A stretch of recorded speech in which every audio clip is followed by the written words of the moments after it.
Item: SCP-307. Object Class: Keter.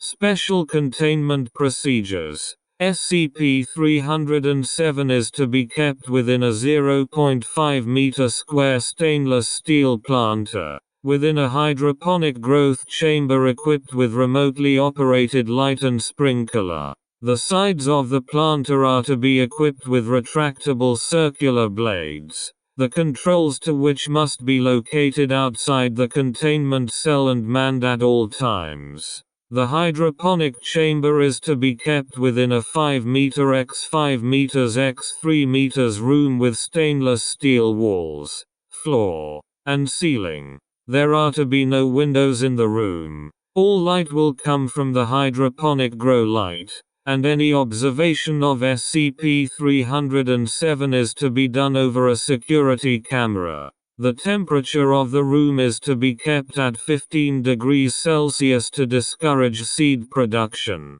If entry to SCP-307's room is necessary, it is to be done by remotely operated robots. Absolutely no living humans are to enter SCP-307's containment cell. Following Incident 307. See Addendum 2. If any specimens of SCP-307 are discovered outside the containment cell, they are to be burned immediately until only ashes remain. Any personnel who touches SCP-307 must also be burned. Description: SCP-307 is a creeping vine, similar in appearance to the common English ivy, heterohelix, save for the presence of greenish thorns on the stems, and the tendency of the leaves to exhibit a purple hue. The vine puts down roots approximately every 30.5 centimeters, 12 in. The roots can penetrate any porous material, but not metal. Any part of the plant not connected to a root system is to be considered dead and safe to examine up close.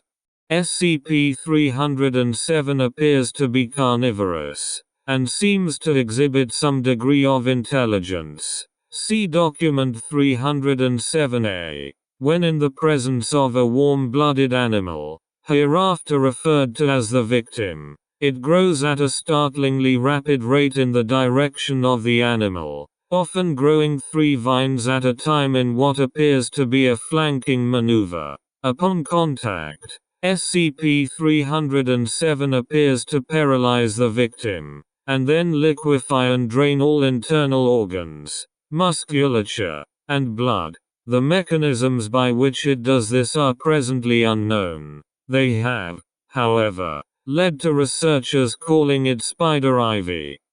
SCP-307 was first discovered by Agent Apocalamarin, where he witnessed it rapidly growing up the trunk of a tree and consuming a nest of American robins. Further examination has revealed the prevalence of the plant throughout North America. It has shown itself to be highly resistant to any attempts at poisoning. This has included all commercially available herbicides, exposure to allelopathic plants, and formaldehyde. Except for the sample obtained for study, the plant has been burned wherever it has been encountered. However, it is very likely that numerous specimens still exist outside of Foundation control. SCP-307 is only kept alive in the hopes of engineering a biological agent to use on the wild population.